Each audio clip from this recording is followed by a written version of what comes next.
عرب کے ماحول میں بیوی سے اظہار عشق عیب، معشوق سے اظہار عشق فخر۔ میری بات سمجھ میں آ رہی؟ بیوی سے محبت کا اظہار عیب تھا، رن مرید زن مرید، تو ہمارے ہاں بھی ہے، اور معشوق سے عشق یہ ایک فخر کی بات تھی۔ یہ چند شعر سناتا ہوں۔ هل تبکین لیلا اذا مت قبلها وقام على قبر النساء النوائح۔ لیلا کے لیے اس کا مجنون، ہم تو مجنون کہتے ہیں، اس کا نام تھا توبہ، توبہ ابن السم الخفاجی، عراق کا قبیلہ تھا۔ خفاج مکے میں آباد ہے اب بھی، نام آیا نا لیلا کا۔ کما لو اصاب الموت لیلا بکیتها وجاد لها دمع من العین صافح، لیلا کا نام آیا۔ واغبط من لیلا بما لا اناله بلا كل ما قرت به العین طائح، پھر بھی لیلا کا نام آیا۔ ولو ان لیلا الاخیلیۃ سلمت علی ودونی جندل وصفائح، لیلا کا نام آیا۔ 4 اشعار ہر بیت میں لیلا لیلا لیلا لیلا، اس کی بیوی نہیں ہے، عشق ہے، اور وہ کھلم کھلا شعر کہہ رہا ہے۔ ترکت ہوا لیلا وسعدا بمعزل وعدت الى مسحوب اول منزلی، سعدا لیلا بثینا، یہ سب سچے کردار ہیں۔ اے ساڑھے ہیر رانجے دا وارث شاہ دا دماغ الٹا ہویا ہے تو اس لکھ چھڑی، یہ کوئی کردار نہیں ہے، سسی پنو لیلا ہیر رانجا یہ سب، لیکن یہ سچے نام لیلا، سعدا، بثینا، سعاد، یہ سب صحیح کہانیاں ہیں۔ تو میں لیلا کی سنا رہا ہوں، اور اس کا عاشق کھلم کھلا کہہ رہا ہے مجھے لیلا سے عشق ہے۔ اس کے باپ نے کہا تو نے مجھے رسوا کر دیا، حرم میں تھے، کہیں توبہ کر تو آج کے بعد لیلا کا نام نہیں لے گا۔ تو وہ شاعر بلیغ تھا،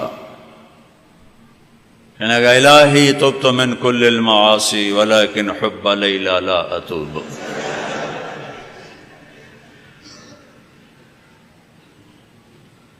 اللہم لا تسلبنی حبها ابدا ویرحم اللہ عبدا قال آمین، یہ 2 شعر پڑھ کے ابے کو سنا دیا کہ یا اللہ ہر گناہ سے توبہ، لیلا کی محبت سے نہیں، جو میری دعا پہ آمین کہے اس کا بھی بھلا کر دے۔ یہ میں نے آپ کو عرب کا ماحول بتایا۔ اس ماحول میں کسی کا کہنا مجھے بیوی سے پیار ہے جگر گردے کا کام۔ یہ بات سمجھ میں آ گئی؟ اب سنو، مسجد میں محفل ہے اور میرے نبی سے ایک شخص پوچھتا ہے یا رسول اللہ من احب الناس الیک، آپ کو سب سے زیادہ کس سے پیار ہے؟ اور یہ کان میں نہیں ہو رہی بات، کھلا سوال ہے، کھلی مجلس ہے، اور آپ کھل کے فرماتے ہیں عائشہ سے، عائشہ سے۔ وہ سائل بھی ہل گیا، سننے والے بھی ہل گئے، بھی ایک ہی بڑی۔ اس نے جلدی سے سوال بدلا، یا رسول اللہ میرا مطلب ہے کہ مردوں میں سے کون پیارا ہے؟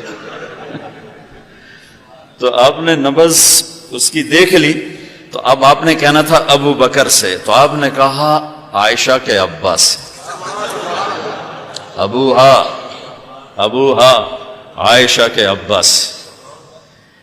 میرے بچوں، میرے محترم اساتذہ و مفتیان، یہ زندگی پڑھانے کی ہے جو ان کے کام آئے گی۔ انشاءاللہ رفع یدین کرنے والے بھی جنت میں جائیں گے، نہ کرنے والے بھی جائیں گے، اگر کبائر سے اجتناب ہے، محرمات سے اجتناب ہے، تو اونچی آمین کہنے والی بھی جائیں گے، پست آمین کہنے والی بھی جائیں گے۔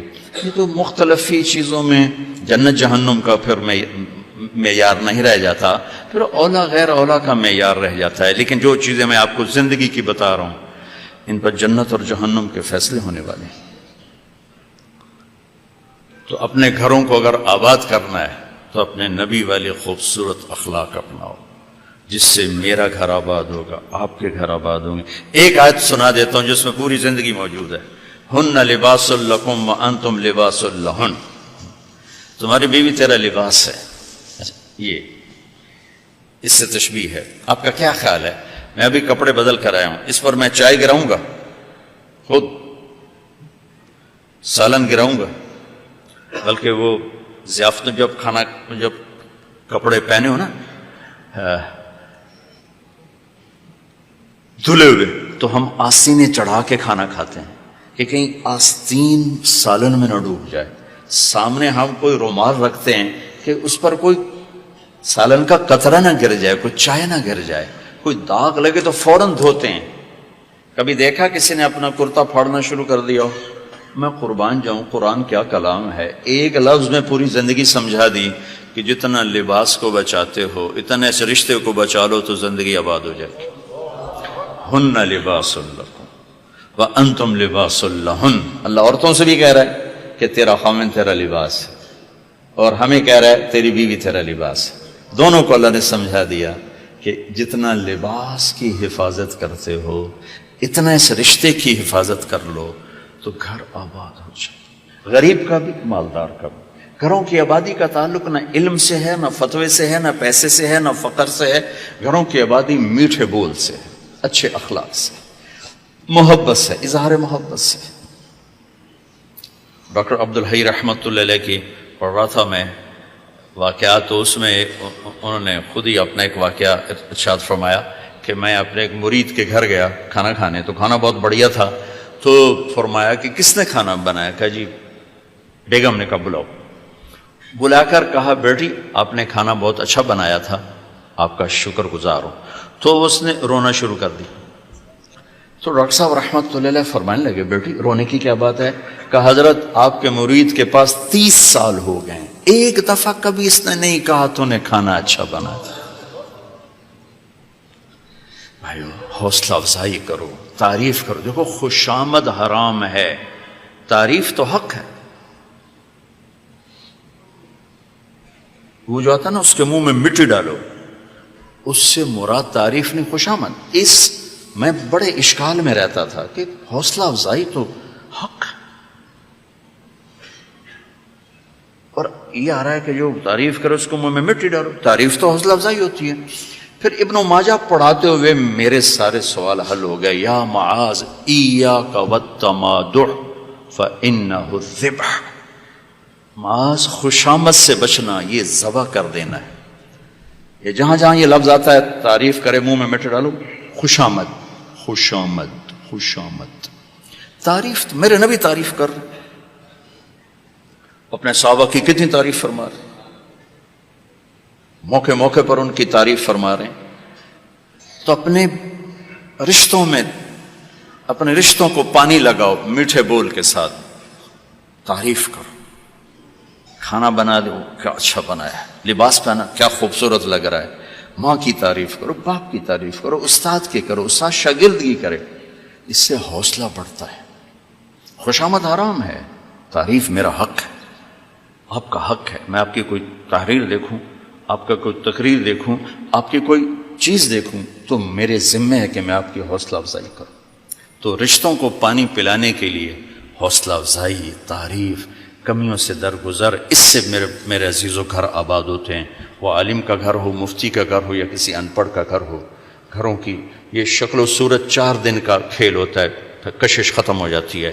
لیکن حسن سلوک، حسن اخلاق ایسا حسن ہے جو ہمیشہ چڑھتے سورج کی طرح چڑھتا ہے، کبھی ڈھلتا نہیں. سورج تو نصف النہار پہ آ کے ڈھل جاتا ہے، اخلاق کا سورج موت سے بھی نہیں ڈھلتا ہے، یہ چڑھتا جاتا ہے چڑھتا جاتا ہے.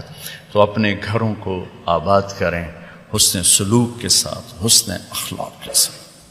میرے نبی حضرت میمونہ کے گھر میں تھے. آپ رات کو پیشاب آیا، باہر نکلے، پیچھے آنکھ کھل گئی اماں جان کی، دیکھا بستر خالی، چکر دے دیا ان کو.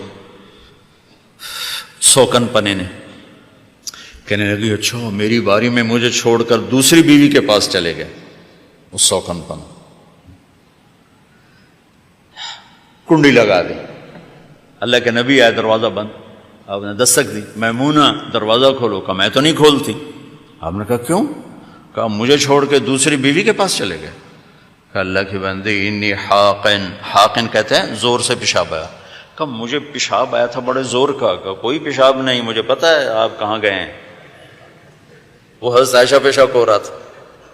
تو آپ نے کہا اب میمونہ انا رسول اللہ، میں اللہ کا رسول ہوں، صرف تیرا خاوند نہیں ہوں، میں کیسے خیانت کر سکتا ہوں؟ پھر ان کو کرنٹ لگا، ہوئی پہلے وہ سوکن پن آئے گا تھا، سوکن، کن کسے کہتے ہیں؟ لوہے کو تیز کرتے ہوئے، دھار بناتے ہوئے جو چھوٹے چھوٹے ذرات اڑتے ہیں نا، ذرات، اس کو کن کہتے ہیں۔ آنکھ میں پڑ جائے نا تو آنکھ آدمی تڑپ جاتا ہے، تو جس کی آنکھ میں 100 ذرے پڑ جائیں اس کا کیا حال ہوگا؟